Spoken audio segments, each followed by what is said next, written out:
ಪ್ರಿಯ ವಿದ್ಯಾರ್ಥಿಗಳಿಗೆ ನಮಸ್ಕಾರ. ಕನ್ನಡವೆಂದರೆ ಬರಿ ನುಡಿಯಲ್ಲ, ಹಿರಿದಿದೆ ಅದರರ್ಥ. ಅದು ನಮ್ಮ ಉಸಿರು. ಈ ದಿನ ನಾವು 8ನೇ ತರಗತಿಯ ಕನ್ನಡ ಪಠ್ಯ ಸಿರಿಗನ್ನಡ ಪ್ರಥಮ ಭಾಷಾ ಕನ್ನಡ ಪಠ್ಯಪುಸ್ತಕದ ಮೊದಲನೆಯ ಪದ್ಯ ಕನ್ನಡಿಗರ ತಾಯಿ. ರಚನೆ ರಾಷ್ಟ್ರಕವಿ ಗೋವಿಂದ ಪೈ ಅವರದು.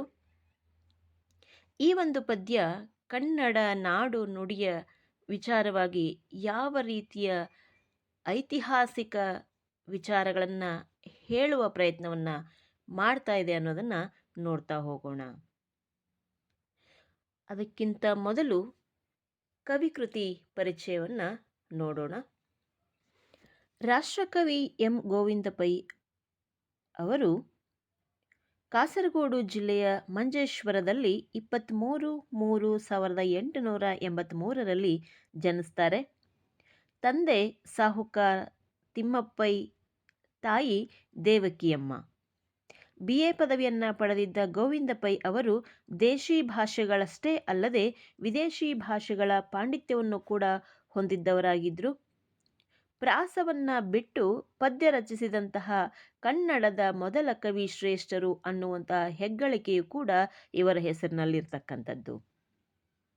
ಸಂಶೋಧಕ, ವಿಮರ್ಶಕ, ಅನುವಾದಕರಾಗಿಯೂ ಕೂಡ ಜನಪ್ರಿಯರಾದಂತಹ ಗೋವಿಂದ ಪೈ ಅವರ ಸುಹಾಸಿನಿ ಅನ್ನುವಂತಹ ಮೊದಲ ಕವಿತೆ 1900ರಲ್ಲಿ ಸುಹಾಸಿನಿ ಪತ್ರಿಕೆಯಲ್ಲಿ ಪ್ರಕಟವಾಗಿರ್ತಕ್ಕಂಥದ್ದು.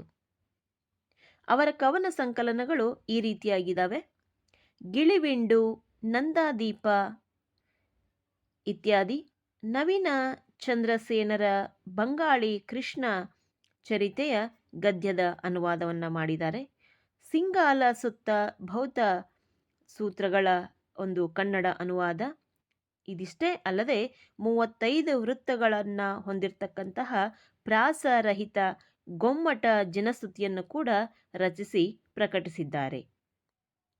ರವೀಂದ್ರನಾಥ ಟ್ಯಾಗೋರ್, ಅಹಮದ್ ಇಕ್ಬಾಲ್, ಉಮರ್ ಖಯ್ಯಾಮ್ನ ರುಬಾಯಿ ಎಂಬ ಜೀವನ ಚರಿತ್ರೆಗಳನ್ನು ಕೂಡ ಭಾಷಾಂತರ ಮಾಡಿರ್ತಕ್ಕಂಥದ್ದು. ವೈಶಾಖ ಮತ್ತು ಗೋಲ್ಗೋಥಾ ಅನ್ನುವಂತಹ ಖಂಡಕಾವ್ಯಗಳನ್ನು ಕೂಡ ಇವರು ರಚನೆ ಮಾಡಿದ್ದಾರೆ. ಜಪಾನಿನ ನೋ ನಾಟಕಗಳನ್ನು ಕನ್ನಡಕ್ಕೆ ಅನುವಾದಿಸಿರುವುದಲ್ಲದೆ ಚಿತ್ರಭಾನು, ಹೆಬ್ಬೆರಳು, ಪಾರ್ಶ್ವನಾಥ ತೀರ್ಥಂಕರ ಚರಿತೆ, ಬಾಹುಬಲಿ, ಗೊಮ್ಮಟೇಶ್ವರ ಚರಿತೆ, ಭಗವಾನ್ ಬುದ್ಧ ಮೊದಲಾದ ಕೃತಿಗಳನ್ನು ರಚನೆ ಮಾಡಿದ್ದಾರೆ. ತಮ್ಮ ಇಡೀ ಜೀವಿತಾವಧಿಯನ್ನು ಸಂಶೋಧನೆ, ಸಾಹಿತ್ಯಕ್ಕಾಗಿ ಮೀಸಲಿಟ್ಟಿದ್ದಂತಹ ಅವರಿಗೆ 1949ರಲ್ಲಿ ಮದ್ರಾಸ್ ಸರ್ಕಾರ ರಾಷ್ಟ್ರಕವಿ ಅನ್ನುವಂತಹ ಬಿರುದನ್ನು ನೀಡಿ ಗೌರವಿಸಿದೆ. ಇವರು ಕನ್ನಡದ ಮೊದಲ ರಾಷ್ಟ್ರಕವಿ ಅನ್ನುವಂತಹ ಹೆಗ್ಗಳಿಕೆಗೆ ಪಾತ್ರರಾಗಿರ್ತಕ್ಕಂಥದ್ದು ನಮ್ಮ ಕನ್ನಡ ಸಾರಸ್ವತ ಲೋಕಕ್ಕೆ ಹೆಮ್ಮೆಯ ಸಂಗತಿ. ಹೊಗಳಿಕೆ ಮತ್ತು ಪ್ರಚಾರಕ್ಕೆ ಹಾತೊರೆಯದ ಇವರು 1950ರಲ್ಲಿ ಮುಂಬೈಯಲ್ಲಿ ನಡೆದಂತಹ ಕನ್ನಡ ಸಾಹಿತ್ಯ ಸಮ್ಮೇಳನದ ಅಧ್ಯಕ್ಷತೆಯನ್ನು ಕೂಡ ವಹಿಸಿಕೊಳ್ತಾರೆ. 6/9/1963ರಲ್ಲಿ ಗೋವಿಂದ ಪೈ ಅವರು ದೈವಾಧೀನರಾದರು.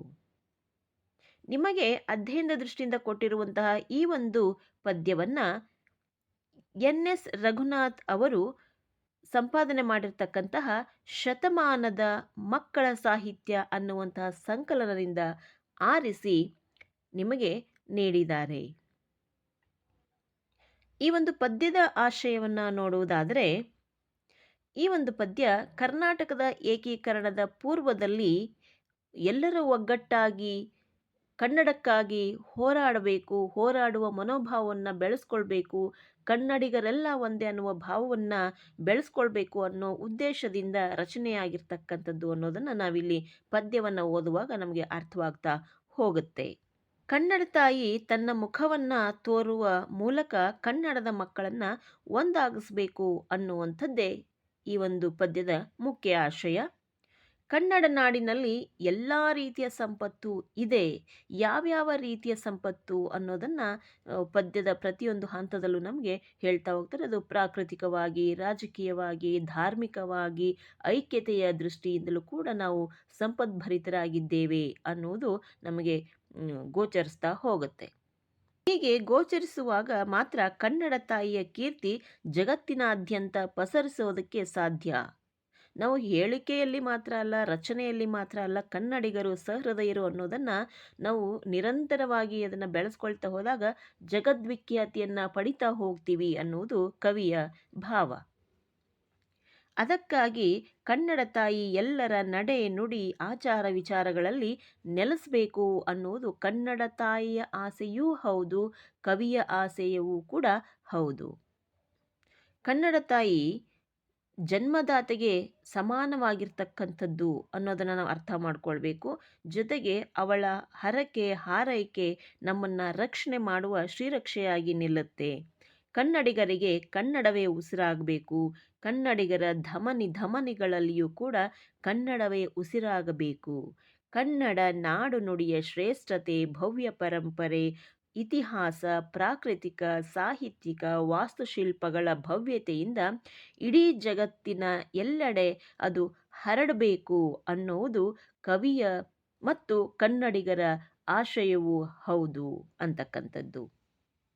ಜಗತ್ತಿನ ಇಡೀ ಬೇರೆ ಬೇರೆ ಭಾಷೆಗಳಲ್ಲಿ ನಾಡು ನುಡಿಯ ಮೇಲಿನ ಅಭಿಮಾನ ಆಯಾಯ ಭಾಷೆಗಳ ಸಾಹಿತಿಗಳ ಅಥವಾ ಅಲ್ಲಿಯ ಜನರ ಒಂದು ಜೀವನಾಡಿಯಾಗಿರುವ ಹಾಗೆಯೇ ಕನ್ನಡಿಗರಲ್ಲಿಯೂ ಕೂಡ ಅದು ಅಭಿವ್ಯಕ್ತವಾಗಬೇಕು ಅನ್ನುವಂಥದ್ದು ಈ ಒಂದು ಕವಿತೆಯ ಮುಖ್ಯ ಆಶಯ. ಇವು ಜನಮಾನಸದ ಅಮೃತಧಾರೆಗಳಿದ್ದ ಹಾಗೆ. ಭಾಷೆ ಅನ್ನುವಂಥದ್ದು ಅಮೃತಧಾರೆ.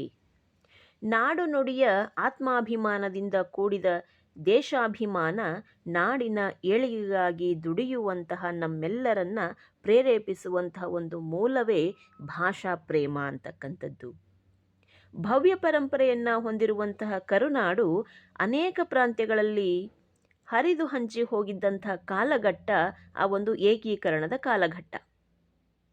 ಆ ಒಂದು ಕರ್ನಾಟಕದ ಏಕೀಕರಣದ ಕನಸನ್ನು ಕಂಡವರು ಹಲವಾರು ಸಾವಿರಾರು ದೇಶಾಭಿಮಾನಿ ಮತ್ತು ಭಾಷಾಭಿಮಾನಿಗಳು. ಕನ್ನಡದ ಮಕ್ಕಳನ್ನು ಎಲ್ಲರೂ ಕೂಡ ಒಗ್ಗಟ್ಟಾಗಿ ನಿಂತು ಕನ್ನಡವನ್ನು ಮಾತನಾಡುವವರೆಲ್ಲರೂ ಒಂದೇ ಕನ್ನಡಿಗರೇ ಅನ್ನುವಂತಹ ಒಂದು ವಿಚಾರಧಾರೆಗಳನ್ನು ಹರಡುವಂತಹ ಸಂದರ್ಭದ ಗೀತೆ ಇದಾಗಿದೆ. ಕನ್ನಡದ ಮಕ್ಕಳೆಲ್ಲ ಒಂದಾಗಿ ಬನ್ನಿ, ಉದಯವಾಗಲಿ ನಮ್ಮ ಚೆಲುವ ಕನ್ನಡ ನಾಡು, ಬಾರಿಸು ಕನ್ನಡ ಡಿಂಡಿಮವ, ಹಚ್ಚೇವು ಕನ್ನಡದ ದೀಪ. ಹೀಗೆ ಹಲವಾರು ರೀತಿಯಲ್ಲಿ ನಮ್ಮ ನಾಡು ನುಡಿಯ ಶ್ರೇಷ್ಠತೆ ಪಾವಿತ್ರ್ಯತೆಯನ್ನು ಸಾರುವುದರ ಮೂಲಕ ನವೋದಯ ಸಾಹಿತ್ಯಕ್ಕೆ ನಾಂದಿ ಹಾಡಿದವರು ಹಲವಾರು ಕವಿಶ್ರೇಷ್ಠರು.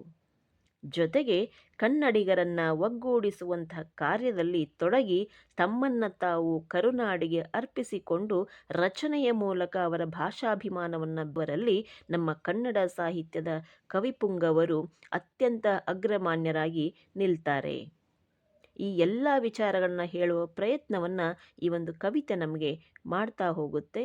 ಅದರ ಆಶಯದ ಒಟ್ಟಿಗೆ ಭಾವಾರ್ಥವನ್ನು ನೋಡುವ ಪ್ರಯತ್ನವನ್ನು ನಾವು ಮಾಡ್ತಾ ಹೋಗೋಣ.